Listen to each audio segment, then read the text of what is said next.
Pertama-tamanya marilah kita merafakkan syukur kepada Allah Subhanahu wa taala kerana dengan izin dan limpah rahmatnya kita dapat sekali lagi menunaikan solat fardu subuh berjamaah pada hari ini 1 hari bulan Sya'ban 1445 Hijrah. Dan marilah di penghujung tuan-tuan sekalian, sebelum kita bertemu dengan Ramadan ini, Rasulullah sallallahu alaihi wasallam mengajarkan kita doa, Allahumma barik lana fi Rajabin wa Sya'ban wa ballighna Ramadan. Ya Allah, ya Tuhan kami, berkatilah kami pada bulan Rajab dan Sya'ban dan sampaikan kami untuk bertemu pada bulan Ramadan. InsyaAllah tuan-tuan sekalian, pada pagi ini kita bincangkan berkaitan dengan kelebihan bulan-bulan haram, terutamanya pada bulan Rejab, dan isu-isu yang berkaitan dengannya. Ya, di antaranya sudah pastilah apa hukumnya berpuasa pada awal Rejab, ya, 1 hari bulan Rejab. Yang keduanya, apa hukumnya berpuasa semata-mata hari Sabtu ataupun hari Ahad ataupun hari Jumaat, ya. Dan timbul juga persoalan, adakah benar yang mengatakan bahawa selepas daripada nisfu Sya'ban, ya, dilarang kita berpuasa sehinggalah masuknya bulan Ramadan.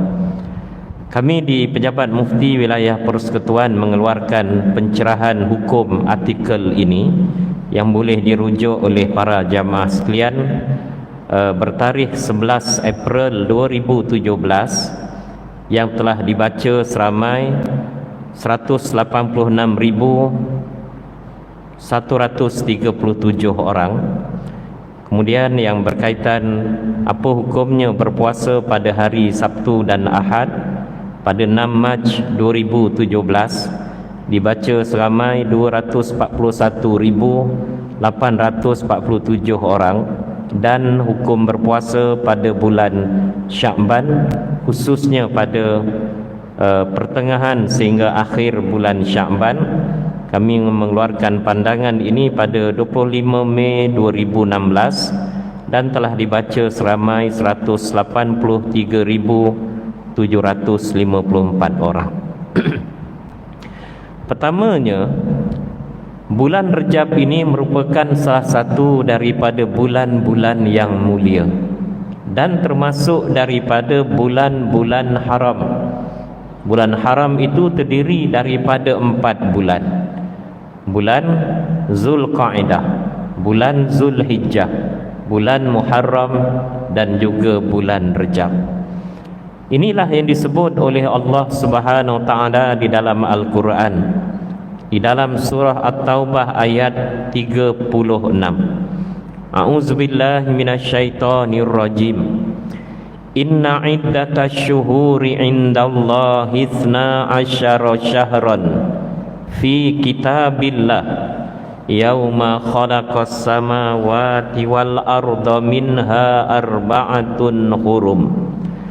Zalikad dinul qayyim fala tazlimu fihinna anfusakum wa qatilul musyrikina kaffah kama yuqatilunakum kaffah wa'lamu annallaha ma'al muttaqin. Sesungguhnya bilangan bulan-bulan di sisi hukum Allah Ta'ala itu terdiri daripada 12 bulan. Bulan-bulan dalam Islam 12 bulan, bermula dengan bulan Muharram. Inilah yang telah ditetapkan oleh Allah Ta'ala di dalam kitabnya, di dalam Al-Quran, ketika mana menciptakan langit dan bumi. Dan di antaranya terdapat 4 bulan yang dihormati, yang disebut sebagai bulan-bulan haram, iaitulah bulan Zulqa'dah, bulan Zulhijjah, Muharram dan juga Rejab. Maka inilah ketetapan yang telah ditetapkan oleh Allah Ta'ala, iaitu bagi agama yang betul lagi lurus, agama Islam. dan janganlah kamu menganiaya diri kamu dalam bulan-bulan yang dihormati ini dengan melanggar larangan-larangan Allah Ta'ala. Sebab itu tuan-tuan yang dirahmati Allah Ta'ala sekalian, apa di antara kelebihan bulan-bulan haram, termasuk juga bulan Rejab, ya? Al-Hafiz Ibnu Katsir, seorang tuan-tuan sekalian ahli tafsir yang mengarang kitab Tafsir Ibnu Katsir yang banyak diterjemahkan ke dalam banyak bahasa, ya, termasuk juga dalam bahasa Melayu, menyebut, beliau menukilkan pandangan oleh Ibnu Abbas radhiyallahu anhuma bahawa setiap kezaliman, setiap maksiat, kemungkaran yang dilakukan pada bulan-bulan haram, dosanya lebih besar berbanding pada bulan-bulan yang lain, ya. Begitu juga amal soleh, amal kebaikan yang dilakukan pada bulan-bulan haram, termasuk bulan Rejab yang baru meninggalkan kita, tuan-tuan sekalian, pahalanya, ganjarannya lebih besar berbanding dengan bulan-bulan yang lain. Sebab itu di antara kelebihan-kelebihan bulan haram juga, pertama, terdapat sebahagian ulama menyatakan bahawa lebih afdal, lebih baik melakukan ibadah umrah pada bulan Zulqa'dah, ya, berdasarkan kepada perbuatan Nabi SAW yang melakukan ibadah umrah Nabi semuanya pada bulan Zulqa'dah. Dalam sepanjang hayat Nabi hidup, Nabi menunaikan haji sekali sahaja, yang dikenali dengan nama Hajjatul Wada, haji, ya, penghabisan ataupun haji yang pertama dan terakhir. Sementara Nabi menunaikan umrah sebanyak 3 kali, dan kesemuanya dilakukan pada bulan Zulqa'dah, ya, lebih afdal pahalanya. Jadi sebab itu bolehkah kita, ya, umrah pada bulan, ya, Sya'ban, ya, cuti sekolah ini misalnya, tidak ada halangan, tidak ada masalah, ya. Cuma lebih afdal, terlebih baik berdasarkan, ya, perbuatan, mengikuti perbuatan Nabi sallallahu alaihi wasallam. Yang kedua, pada bulan Syawal, bulan Zulqa'dah dan bulan Zulhijjah, umat Islam mula menunaikan rukun Islam yang kelima, iaitu menunaikan ibadat haji. Di mana ibadat haji ini tidak boleh ditunaikan, dilakukan pada bulan-bulan lain, hanya pada bulan Syawal, Zulqa'dah dan Zulhijjah. Sebab itu tahniah kepada para jamaah yang telah pun mendapat tawaran untuk menunaikan ibadah haji pada musim 2024 ini. Mudah-mudahan Allah Subhanahu wa taala memudahkan urusan sebagai duyufur rahman. Adapun yang belum terpilih lagi, banyakkan berdoa kepada Allah Ta'ala. Sebab itu di antara syarat menunaikan ibadat haji itu ialah istita'ah. Istita'ah ini bermakna kemampuan,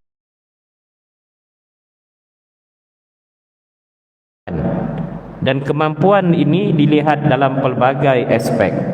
Pertama, kemampuan dari segi keuangan untuk membeli tiket penerbangan daripada, ya, Malaysia, kemudian tuan-tuan sekalian ke Jeddah dan sebagainya, balik semula.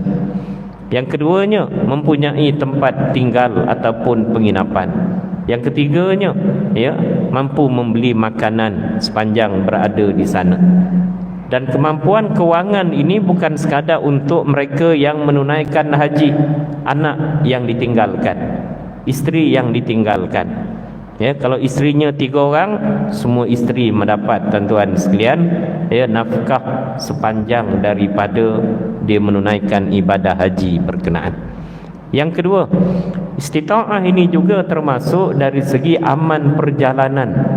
Ya, aman perjalanan maknanya, ya, tidak ada perkara yang menghalang untuk selamat sampai dan balik semula ke tanah airnya.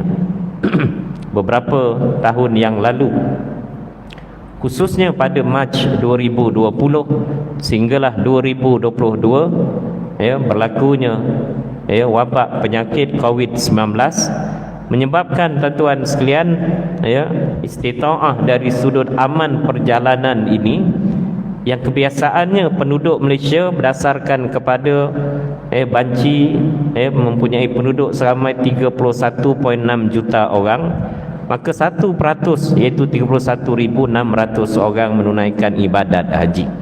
Tapi oleh kerana wabak COVID-19 bagi mengelakkan jangkitan, penularan, penyebaran penyakit yang boleh membawa kepada kematian, maka bilangan tersebut dikurangkan, dihadkan kepada bilangan yang lebih kecil. Maka dengan sebab itu, walaupun mereka misalnya terpilih pada tahun berkenaan tetapi tidak terpilih dalam jamaah yang boleh pergi, maka dengan sebab itu tuan-tuan tidak wajib juga. Macam mana Ustaz kalau matilah. Mudah-mudahan Allah Ta'ala ampunkan dosa kita. Kita tidak mampu pada masa itu. Termasuk aman perjalanan ini, misalnya sekarang ini berlakunya peperangan di Israel, di mana di Palestin melibatkan Israel dan juga tuan-tuan sekalian umat Islam di Gaza, dan melibatkan juga negara-negara berhampiran. Walaupun mereka menghantar tuan-tuan sekalian peluru berpandu dan sebagainya daripada Yaman, daripada Lebanon misalnya lah, berlaku peperangan semakin hebat dan sebagainya, Saudi menutup ruang udaranya, maka dengan sebab itu tidak wajib juga pada masa itu.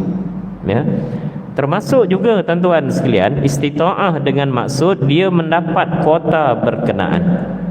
Dia mendapat kuota tersebut dalam 31,600 orang tersebut, sekiranya melalui tabung haji. Sekiranya kita mampu, ada duit lebih dan sebagainya, boleh juga diusahakan melalui jalan lain, package dan sebagainya. Yang ketiga, di antara kelebihan bulan haram juga disunatkan berpuasa sunat pada 9 Zulhijjah, yang disebut sebagai puasa Arafah. Orang yang menunaikan haji, mereka menuju ke menunaikan ibadat rukun haji, iaitulah wukuf di Arafah. Adapun kita yang tidak menunaikan haji, disunatkan, digalakkan berpuasa sunat pada tanggal 9 Zulhijjah, yang juga dikenali dengan nama puasa hari Arafah. Dan yang keempat, disunatkan berpuasa sunat pada 10 Muharram, yang dikenali dengan nama puasa Ashura. Ashura ni apa dia? Asyarah maknanya 10 hari daripada bulan Muharram yang disunatkan kita berpuasa. Adapun bagi Syiah tuan-tuan sekalian, mereka juga menyambut 10 Muharram, tetapi bukan dengan berpuasa, dengan mereka menyambut peristiwa yang disebut sebagai hari Karbala, di mana mereka percaya hari itu Saidina Husain dibunuh. Jadi dengan sebab itu mereka tuan-tuan pada hari 10 Ashura akan menumpahkan darah mereka, ambil pedang, ambil parang, ambil rantai besi dan sebagainya, sama ada kanak-kanak, sama ada orang dewasa. Inilah yang berlaku di Tehran, yang berlaku di Kabul, yang berlaku di Baghdad dan sebagainya. Mencederakan badan mereka, menumpahkan darah dengan satu keyakinan bahawa setitik darah yang tumpah pada hari Karbala, maka syurga tempatnya. Ini tuan-tuan sekalian akidah yang sesat dan menyeliwing. Adapun Syiah Melayu di Malaysia ini, di Taman Seri Gombak, di UK Perdana, mereka tak buatlah ambil pedang parang tuan-tuan sekalian. Yang tu mereka tak berani lah. Kalau tak penuh hospital Kuala Lumpur tuan-tuan sekalian. So apa yang mereka buat ketika hari Karbala? Mereka tuan-tuan nasyid lagu-lagu menaikkan semangat, memuja Saidina Ali, Saidina Husain dan menepuk-nepuk dada mereka. Itu ciri-ciri Syiah, tuan-tuan sekalian. Wallahu a'lam. Saya yakin kita apabila masuknya bulan Rejab hari itu, kita menerima pelbagai mesej dalam grup, grup keluarga, grup kawan-kawan, grup alumni universiti dan sebagainya, yang dikatakan bahawa ini hadis berkaitan kelebihan bulan Rejab. Kita dapat, kita pun sebar, maknanya bagus, tujuannya baik, kita pun sebar pada rakan-rakan yang lain. Kena ingat tuan-tuan sekalian, terdapat banyak hadis yang tidak sahih berkaitan bulan Rejab. Apabila kita sebarkan, maknanya kita juga mendakwa dia hadis Nabi, sedangkan dia bukan daripada Nabi SAW. Kita melakukan suatu jenayah kepada Nabi SAW. Nabi memberikan peringatan, man kazzaba alayya muta'ammidan falyatabawwa maq'adahu minan nar. Siapa yang melakukan sengaja pembohongan,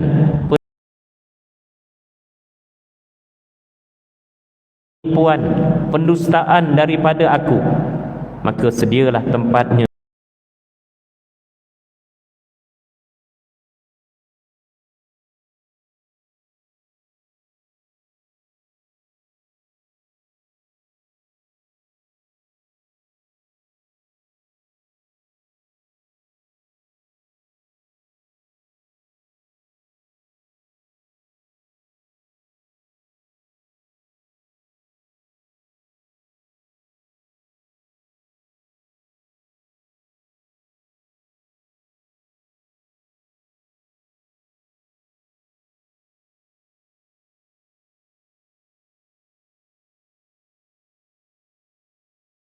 Apa maknanya pembohongan, pendustaan, penipuan daripada aku? Dia sebarkan yang dikata, yang didakwa hadis Nabi, sedangkan Nabi tak pernah sebut. Jadi berhati-hati. Kita Melayu ni banyak, misalnya pakar-pakar motivasi, bila berceramah dengan para pelajar, menggalakkan mereka menuntut ilmu, mereka bawa, dia kata ini hadis Nabi. Hadis apa dia? Utslubul ilm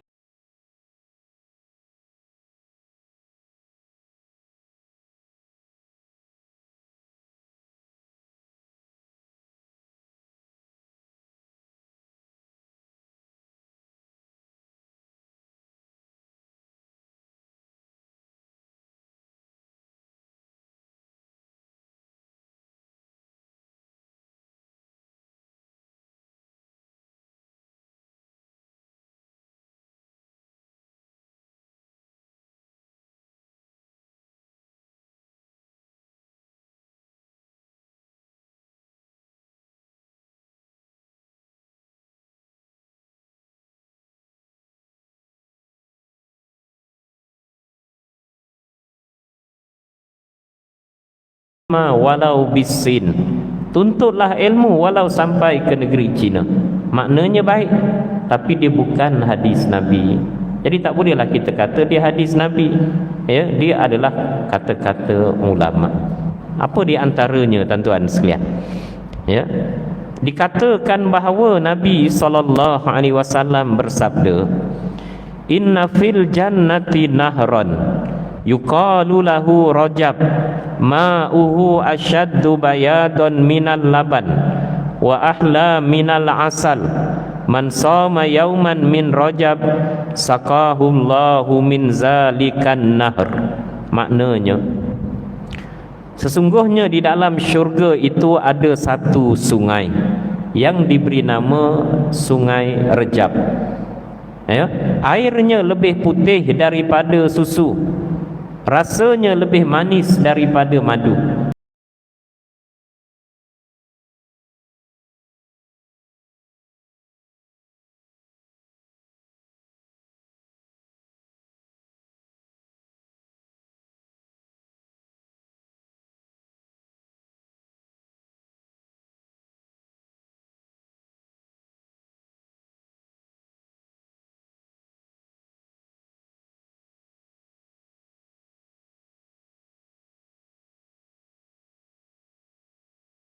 Sesiapa yang berpuasa sehari sahaja pada bulan Rejab, nescaya dia akan diberi minum daripada sungai tersebut oleh Allah Ta'ala.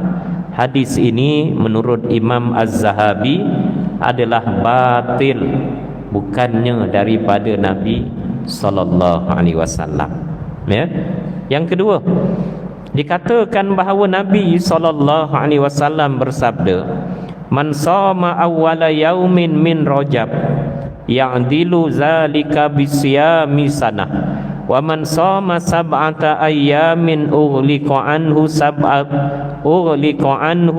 sab'atu abwabin nar wa man shoma min Rajab asyarah ayyamin nada munadin minas sama an sallatu'tah."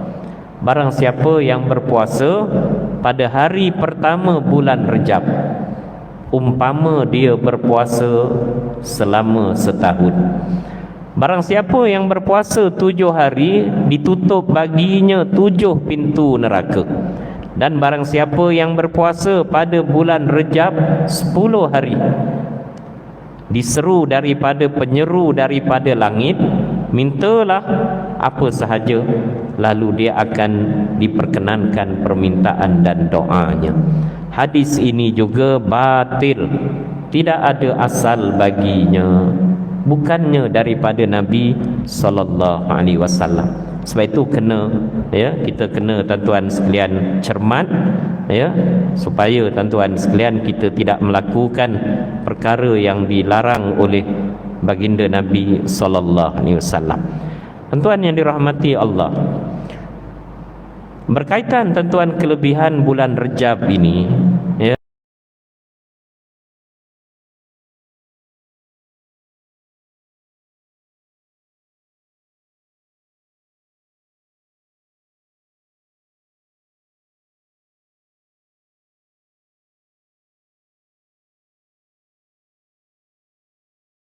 tidak terdapat hadis sahih berkenaan kelebihan berpuasa secara khusus dan juga ibadat di dalam bulan Rejab.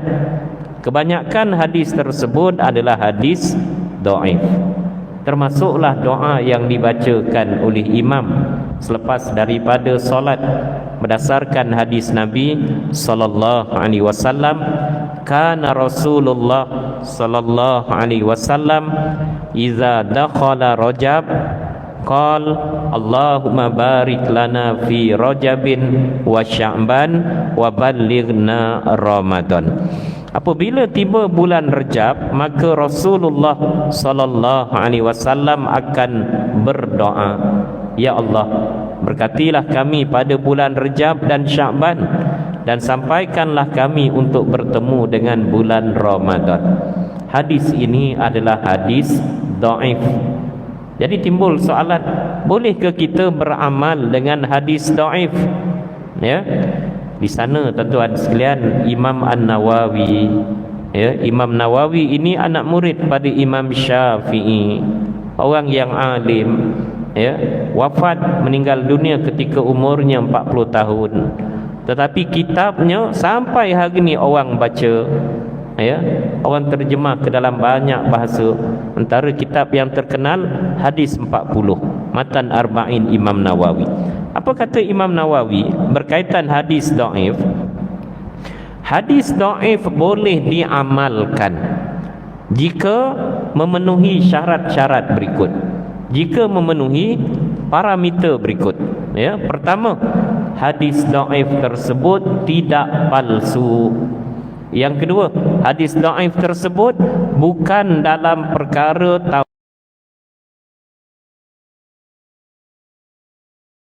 tauhid dan akidah. Perkara tauhid dan akidah mesti hadis sahih. Yang ketiga, tidak berkaitan dengan hukum hakam agama. Dan yang keempat, hadis dhaif boleh diamalkan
apabila ia berkaitan dengan fadail a'mal, kelebihan-kelebihan amal. Ya, kelebihan amal.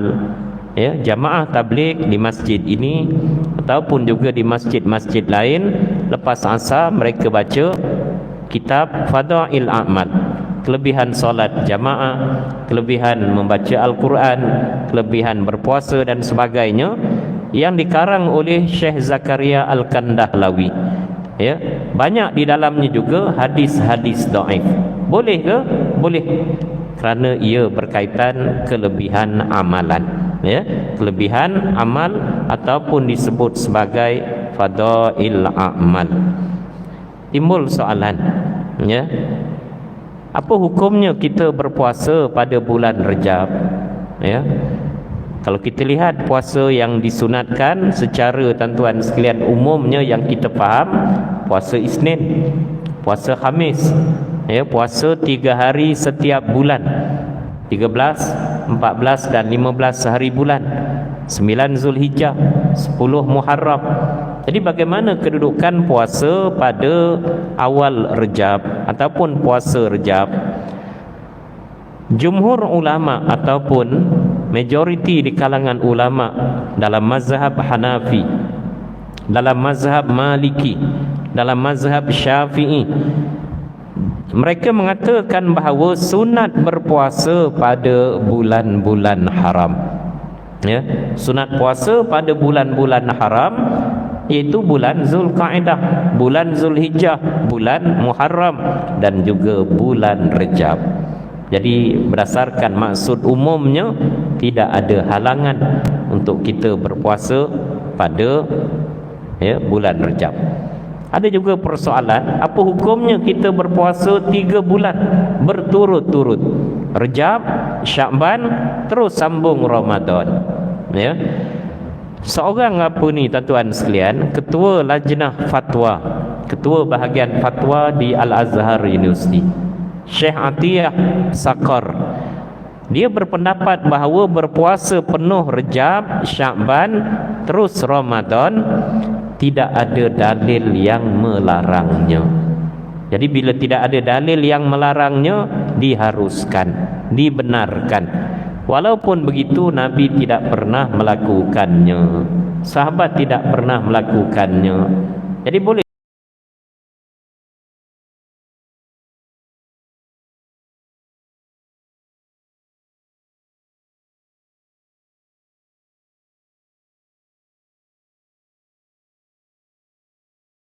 kita buat perkara yang Nabi tidak lakukan, boleh, yang disebut sebagai bid'ah hasanah, perkara baru dalam agama yang Nabi tidak buat dan dia tidak bertentangan dengan dalil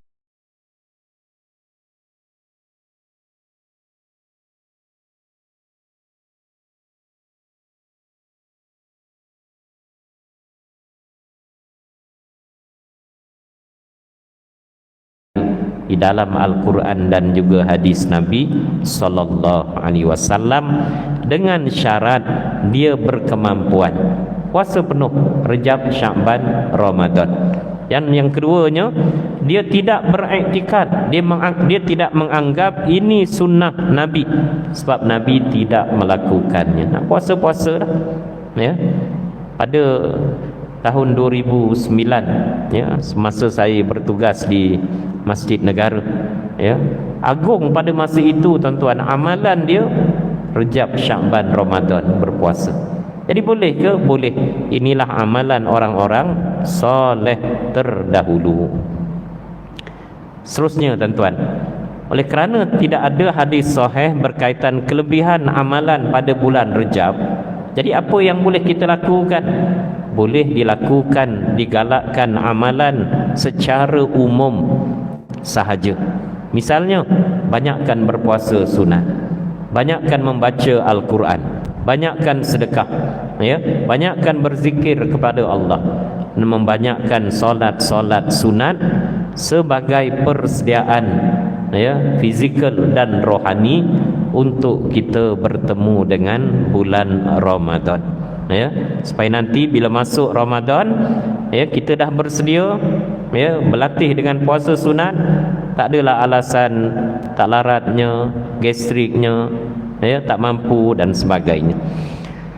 Timbul soalan, apa hukumnya kita berpuasa sunat semata-mata hari Sabtu ataupun Ahad ataupun hari Jumaat? Para ulama menjelaskan, hukum mengerjakan ibadat puasa sunat semata-mata Sabtu ataupun Ahad adalah makruh. 1 Rejab hari itu jatuhnya hari apa? Hari Sabtu. Bolehkah kita puasa semata-mata hari Sabtu sahaja? Hukumnya makruh. Begitu juga makruh melakukan puasa sunat semata-mata pada hari Jumaat. Ini berdasarkan hadis Nabi yang menyebut, janganlah kamu berpuasa semata-mata pada hari Sabtu, melainkan apa yang telah difardukan, iaitu puasa Ramadan. Jika seseorang daripada kamu tidak mendapati apa-apa makanan pada hari Sabtu itu, melainkan ada kulit anggur ataupun ada ranting pokok, mamahlah ranting pokok tersebut ataupun mamahlah kulit anggur tersebut, supaya kamu tidak dikatakan berpuasa pada hari itu. Jadi Nabi larang berpuasa dengan larangan makruh. Yang kedua, Nabi menyebut dalam hadisnya riwayat Bukhari dan Muslim, la yasumanna ahadukum yaumal jumu'ah illa yauman qablahu au ba'dahu. Maknanya, jangan seseorang daripada kamu berpuasa sunat semata-mata hari Jumaat, melainkan sehari sebelumnya, Khamis dan Jumaat, ataupun sehari selepasnya, Jumaat dan Sabtu. Jadi berpuasa tunggal semata-mata Sabtu atau Ahad atau Jumaat dilarang, melainkan ada tuan-tuan kekecualiannya. Sekiranya memang hari tersebut disunatkan kita berpuasa, misalnya 9 Zulhijjah jatuhnya pada hari Sabtu, maka sunat berpuasa, tidak makruh. 10 Muharram hari Ashura jatuhnya pada hari Ahad misalnya, maka tidak ada larangan, memang disunatkan puasa dan kebetulan jatuh pada hari berkenaan. Yang kedua, tidak makruh juga mereka yang melakukan puasa Nabi Daud. Nabi Daud puasa macam mana? Selang sehari. Ahad dia tak puasa, Isnin puasa, begitulah seterusnya. Kalau itulah amalan dia, memang tidak dilarang, tidak makruh. Dan yang ketiga, tidak makruh juga mereka yang mengerjakan puasa qada dan juga puasa nazar. Puasa qada dan nazar adalah puasa wajib, boleh dilakukan pada bila-bila masa, kecuali 1 Syawal, kecuali 10 Zulhijjah hari raya. Maka dengan sebab itu hari lain boleh dilakukan. Macamlah kita solat qada, sepatutnya kita lelaki ni mula solat pada umur 15 tahun baligh, bukan mula solat, wajib mendirikan solat. Kita balik kita lambat, kita balik umur 40 tahun misalnya, jadi kita kena bayar berapa banyak qada kita? 25 tahun, kali 5 waktu, kali tuan-tuan berapa tahun yang kita tinggalkan. Matilah Ustaz, jangan mati dulu, qada dulu. Jadi qada macam mana? Tiap kali kita solat isyak berjamaah, pergi belakang sambung solat qada kita tuan-tuan sekalian. Lepas subuh 2 rakaat dengan imam misalnya, pergi belakang sambung lagi 2 rakaat. Qada boleh dibuat pada bila-bila masa, walaupun selepas asar, walaupun selepas subuh. Jangan dia jumpa bos dia pula, bos nak cuti lah tanpa gaji 3 tahun. Kenapa? Nak qada semayang 25 tahun tak semayang, tak perlulah sampai macam itu. Adapun kita mati macam mana? Mudah-mudahan Allah Ta'ala ampunkan dosa kita di atas kesilapan yang kita lakukan, dan mudah-mudahan tuan-tuan sekalian solat kita diterima oleh Allah Ta'ala. Yang terakhir tuan-tuan sekalian, berkaitan dengan puasa pada ya nisfu Sya'ban dan seterusnya ya. Di sana tuan-tuan sekalian, sebagai penutupnya, kami pejabat mufti wilayah Persekutuan menyebut ya bahawa puasa selepas 15 Sya'ban, puasa selepas 15 Sya'ban adalah dibenarkan, kerana hadis yang melarang untuk berpuasa adalah hadis yang lemah, hadis yang dhaif, dan ia bercanggah dengan hadis sahih. Hadis sahih menyebut bahawa Nabi memperbanyakkan puasa sunat pada bulan Sya'ban. Malah disebut juga Nabi berpuasa sunat antaranya sepanjang bulan Sya'ban. Jadi sebab itu larangan yang mengatakan tak boleh puasa selepas 15 Sya'ban adalah tuan-tuan hadis yang lemah, hadis yang dhaif. Maka tidak ada larangan untuk kita terus berpuasa. Lebih-lebih lagi seorang wanita, orang perempuan yang ingin menggantikan puasa Ramadannya sebulan lagi misalnya, sempat lagi yang tak ganti lagi puasanya ya, dan maka ianya sangat dituntut. Ini kerana Sayyidatina Aisyah radhiyallahu anha mengatakan puasa menggantikan puasa Ramadannya pada bulan Sya'ban. Jadi di penghujung ya, sebelum kita bertemu Ramadan, ada lebih sebulan lagi ini, tak kiralah lelaki ke ataupun perempuan yang tuan-tuan sekalian pernah meninggalkan puasa, khususnya pada Ramadan yang lepas dan belum kita menggantikannya, maka wajib kita menggantikan dengan segera. Dan ada masa lebih daripada 20 hari lebih ini untuk kita melakukan ibadat puasa qada berkenaan. Wallahu a'lam. Mudah-mudahan ada manfaat kepada kita semua dan kehidupan kita berteraskan kepada ilmu, dan ilmu sudah pastilah berteraskan kepada Al-Quran dan hadis Nabi sallallahu alaihi wasallam. Aqulu qouli hadza wa astaghfirullahal azim. Wassalamualaikum warahmatullahi wabarakatuh. Allahumma inna nas'aluka imanan kamila wa nas'aluka qalban khashi'a wa nas'aluka ilman nafi'a. Allahumma faqihna fid din wa 'allimna ta'wil wahdina siratal mustaqim kulli makan wa fi kulli zaman. Rabbana atina fid dunya hasanah wa fil akhirati hasanah wa qina azabannar. Walhamdulillahi rabbil alamin. Taqabbalallahu minkum.